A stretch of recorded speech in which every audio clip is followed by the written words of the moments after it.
ইতিহাস বদল করতে যাচ্ছে ব্রাজিল দল। দলের ইতিহাসের বাইরে গিয়ে 50 বছরে প্রথমবারের মতো বিদেশি কোচের দিকে ছুটছে ব্রাজিল দল।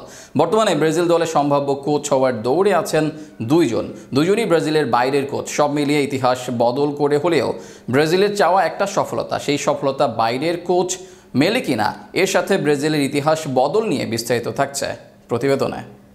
1914 থেকে 2025 ব্রাজিলের 111 বছরের ফুটবল ইতিহাসে মোট 84 জন কোচ দল পরিচালনা করেছেন, যার মাঝে অধিকাংশ সময় ব্রাজিলের দায়িত্বে ছিলেন স্বদেশি কোচ।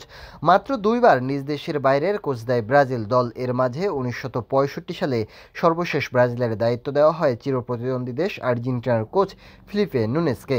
পালমেরাসের দায়িত্বে থাকাকালীন ব্রাজিলের কোচ হন নুনেজ। এরপর 50 বছর কেটে যাওয়ার পর আবারও ইতিহাস গড়েছে ব্রাজিল দল। আরও মোট 44 কোচের আদল বদলের পর অবশেষে বিদেশি কোচের দিকে যাচ্ছে ব্রাজিল দল। দলের অবস্থা উন্নয়নে এখন বিদেশি কোচই ভরসা ব্রাজিলের, যেখানে ব্রাজিলের প্রথম পছন্দ কার্লো আনচেলত্তি। রিয়াল মাদ্রিদের বর্তমান কোচের সাথে একাধিকবার আলোচনা হয়েছে সিবিএফের, সেখানে একমাত্র রিয়াল মাদ্রিদ তাকে ছাড়লেই তিনি ব্রাজিলে আসবেন, এমনটাই জানান আনচেলত্তি।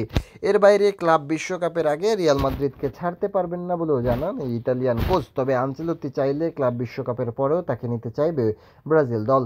যদি রিয়াল মাদ্রিদ থেকে না ছাড়া হয় আর কার্লো না আসেন, তবে ব্রাজিলের পছন্দ জর্জ জেসুস।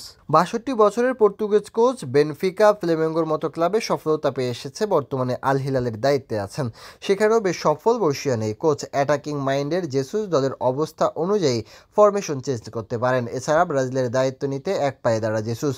ব্রাজিল ডাকলে নিজ পকেট থেকে আল হিলালের পাওয়া পরিশোধ করতে প্রস্তুত জেসুস। এর বাইরেও কোচ হিসাবে আলোচনায় আসে পেপ গার্দিওলা ও ক্লোপের নাম। এই দুজনকে নিয়ে অবশ্য আলোচনা ও গুঞ্জন শক্তিশালী নয়, তবে জার্মান ও স্পেনের এই কিংবদন্তি কোচ ব্রাজিলের বাইরে, অর্থাৎ 4 ইউরোপিয়ান দেশের 4 কোচের দিকে নজর ব্রাজিলের। ফলে ভালো ফল পেতে হলে ইউরোপিয়ান ফুটবলের নেই বিকল্প, সেটা ব্রাজিল জানে। এছাড়া ইউরোপের বড় বড় ক্লাবে খেলা ব্রাজিলিয়ানরা জাতীয় দলে সেই সাম্বার তাল ধরতে পারেন না, ফলে তাদের নৃত্যে হয় গোলমাল। সমাধান খুঁজতেই এবার এমন পদ্ধতি ব্রাজিলের। এবার দেখা যাক কেমন সাফল্য এই নতুন ধারায় পায় ব্রাজিল দল।